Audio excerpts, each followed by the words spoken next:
Why is narcissism potentially dangerous for investigative and research-based communities? Well, for the same reasons that it is in other areas, whether it be politics, CEOs of companies, clergy, lawyers, anywhere where somebody can have power over other people.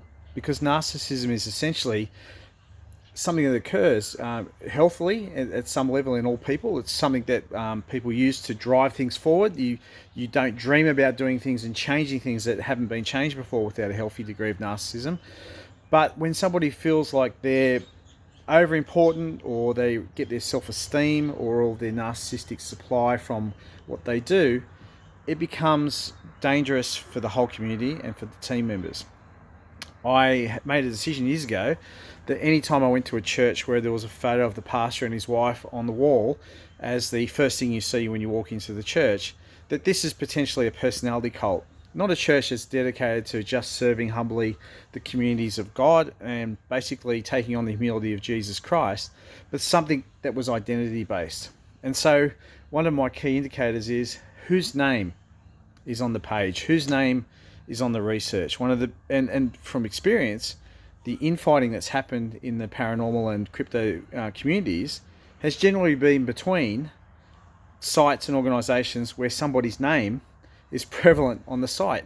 We don't own this research. We don't have a license over it. We shouldn't be developing personality cults. What we should be doing is actually building people up to take things over, building people up to become good at what they do, and not having little cliques and little subcults of followers, cronies, nepotism, and basically gaslighting anyone who disagrees with you.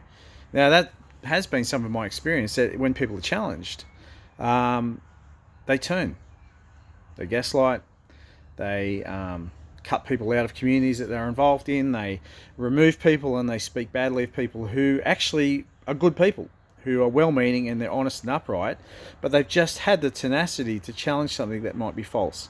So my encouragement from a Christian perspective is that narcissism, as healthy as it can be when it's not pathological, has no place in these communities. Do a checklist on your own organisation. Is it a personality cult? Is it built around one person? Does that one person have more say than everybody else? Does the person in that community turn others against people who disagree with them? We'll never have healthy communities of research if we continue to allow narcissism to be one of the prevalent driving forces. Our identity should be in Jesus Christ if you're a Christian. If you're not a Christian, your identity can be found in whatever you choose for it to be found in. And unfortunately, sometimes it's where we get the most narcissistic supply. Have a look in the mirror, do a self-check. Maybe you need to go online, maybe you need to be honest about your own personality traits.